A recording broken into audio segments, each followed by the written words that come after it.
Okay, so you got to hear all about Performance Tracker and how that works and all the things that we do on the sales side. And there's all kinds of data and help you manage your business and understand it and all the trend lines and all the things, but which is ultimately important. But customer satisfaction is king, right? Taking care of our families.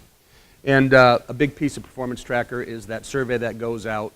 The data comes in, gets compiled. You just heard all of the statistics, how it rolls up, and so on and so forth. But one of the things that we've been doing at Johnson Consulting probably since we started the program, or maybe a year or two after that, but it's been a lot of years, is we take and we basically roll up the data, and there's three scores, and I'll review this with you in a minute, but there's three things that come back that we kind of use for measurement as far as quick views. One is the total performance, the overall performance score. That's the first one, okay? And that's a summation of questions on the survey. Two is a one question item that says, from 0 to 10, would you recommend the funeral home? How likely are you to recommend us? And then the third one is, it's a little formulaic piece that we put together with some help of some clients, by the way, over the course of time, but basically it's a total value index, okay? That's what we use to put together who we perceive to be our top performers within the Johnson Consulting world of the survey program. So every year we send out 100 and some odd thousand surveys, and this is only on the funeral home side, okay? We're not measuring cemeteries here. This is just funeral home at-need surveys that are going out. So when we get these back, you see all the data that comes in, and we got a team of people that does this, and then you get all your reports and all that. But we measure basically this. We want to reward and acknowledge the top 15 funeral homes in each classification. And I'm going to go through this with you and show you how we do this. And it's not an easy task to do either, by the way. There's hundreds and hundreds of funeral homes on this program. And if you think about it, there's 45 firms that get an award, and we try to divvy this up based on the volume of families that we see. Okay? So let me walk you through what we do. Okay, so basically the awards are given to the top 15 locations with the highest total value index scores, okay? And we do this by not just the number of families you serve, but the volume of surveys that you send.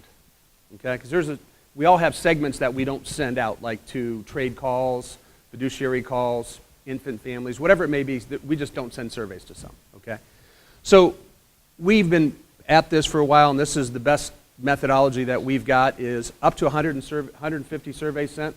So the smaller firms, if you will, 151 to 300, and then basically 301 and above. Remember, this isn't company driven. This is location driven. Okay, it's per roof. Scoring is done by location. Location must have been on Performance Tracker for the whole year. So if you jump in July, you got to wait till next year. Okay? So then we looked at the small firms and said, you know, a lot of us have these satellite roofs that are basically closed, and we open them, we do 10, 12, 15, 18, 20 calls, whatever it may be. So we said, okay, for the small firms, you had to at least send 80 surveys. Okay? Or no, for the big firms, you had to send at least 80 surveys and have a 30% return rate, okay? The small guys, if you sent less than 80, what we did was we said then you needed a higher return rate. You had to get at least 50% of them back. Does that make sense? So we have a little criteria. The small guys, if you're going to serve 30 families, we need a higher return rate. And everybody else, if you 80 and above, that's kind of our floor of acceptability is 30% for a return rate. That's kind of the standard. Our company-wide, all in for everybody that we queue up is about 35, 36%, something like that, okay?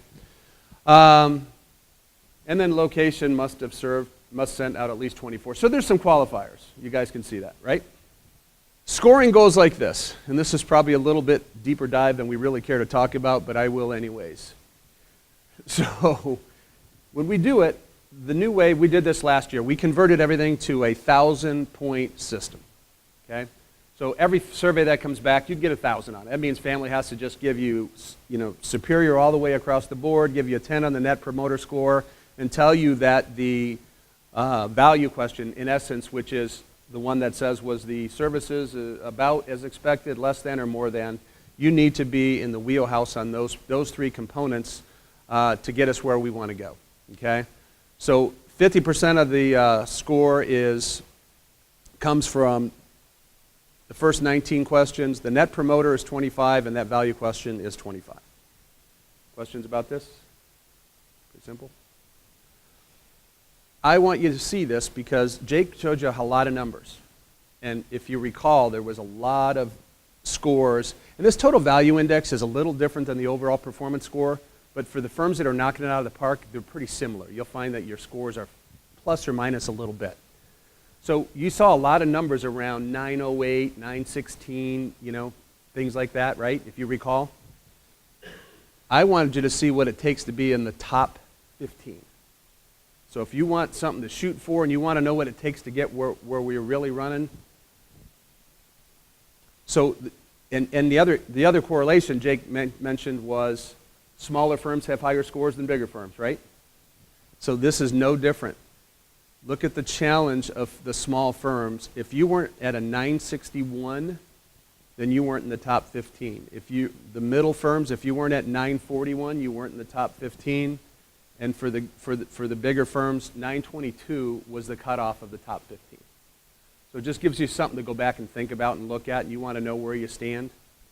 The other thing I want to throw up there real quick is that inside of Performance Tracker, for those of you that are on that program and use it, we put in there a ranking report that you can go in and run yourself anytime over the course of the year.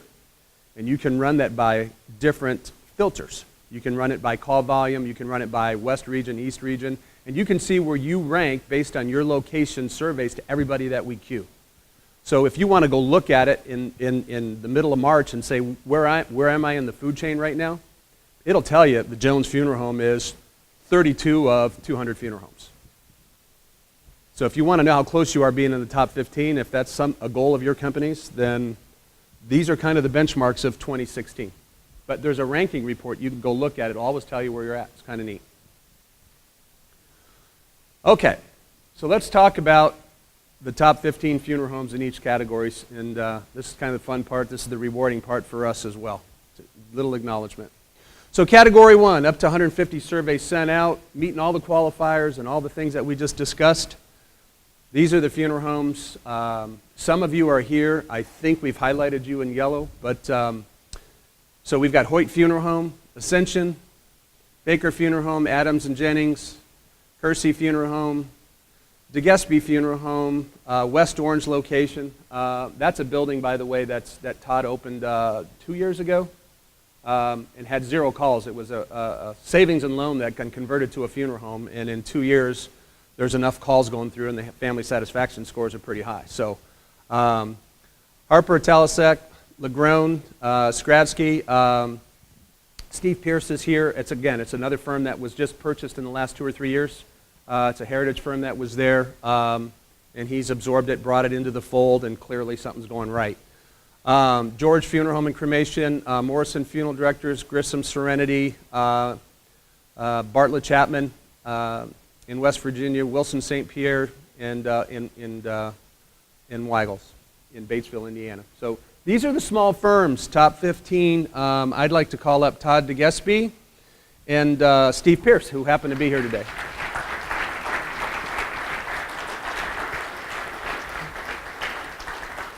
Congratulations, good job, man. Good. We've got some cool awards that get to go home with you guys and display proudly in the case in the lobby. And we also have, the certificates. Yeah, there you go. That you'll take home as well. So kind of neat. We've also got press release for you guys if you want to get a little PR out of this when you go back to your markets. We can help you with that. Okay?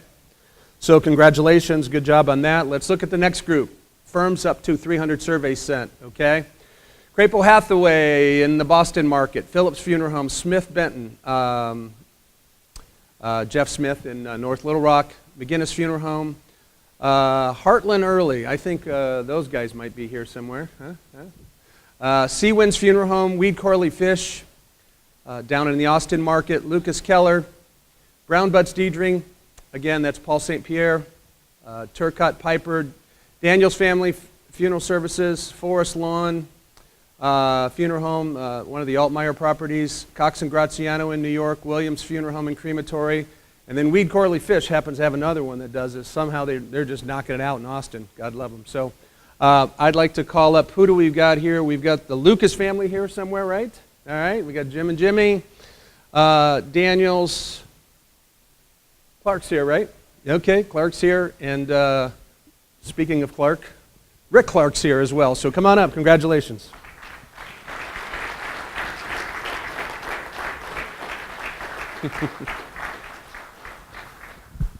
I'll walk across the light. Good job, man. Good job. Mr. Clark? All right. Jim? Okay. Congrats, man. Yeah.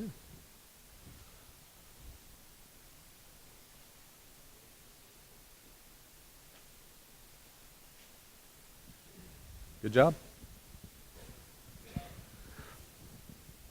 Okay. Last but not least is those that serve over 301 families in a normal year, or send out 301 surveys. Let's make sure we stay consistent with that, right? Okay. Here's one near and dear to our heart right there here in Phoenix. Whitney Murphy Funeral Home. Smith, North Little Rock. Again, Jeff Smith in North Little Rock. Todd DeGespy is his other property in Maitland. These are tough. Let me just real quick say, the more families you serve, the tougher it is to keep that needle high. And he runs a almost 90% cremation company out of that roof, and serves about 800 families in that roof. And to be able to run with these heritage firms in a cremation-based company is fairly impressive, just FYI, in my opinion. So, good job, Todd. Ravenhorse Funeral Homes, they're in Louisiana. Andrews Mortuaries, if any of you know Rick. Twyford, Michelle's and Lundquist, if I say that right. Treasure Coast, Menke Funeral Home, another one near and dear to our heart here in the market, Jake.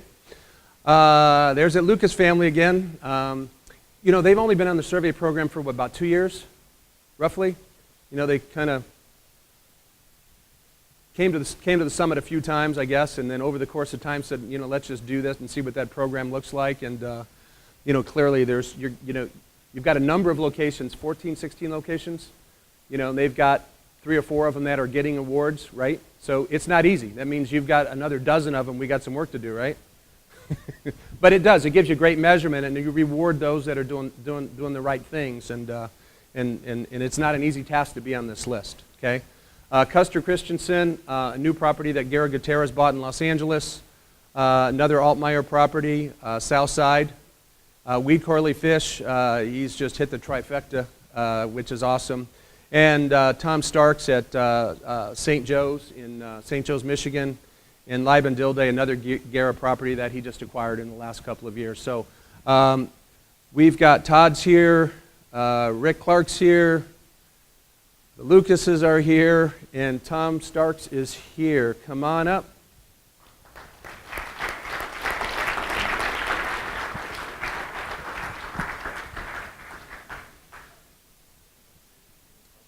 You need a bigger suitcase. You want Laura? She wouldn't come up here. She's like hiding behind someone.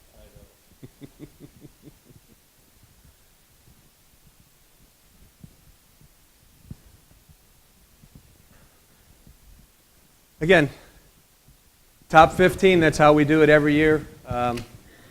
As you're in your locations, if you're on this program, go run that ranking report once in a while, let you know where we stand. And I just want to acknowledge everybody again. Let's give them a round of applause. Those that are here, congratulations. There's a lot of locations on there. There's a lot of people here that got these awards, but there's a lot of locations that did not.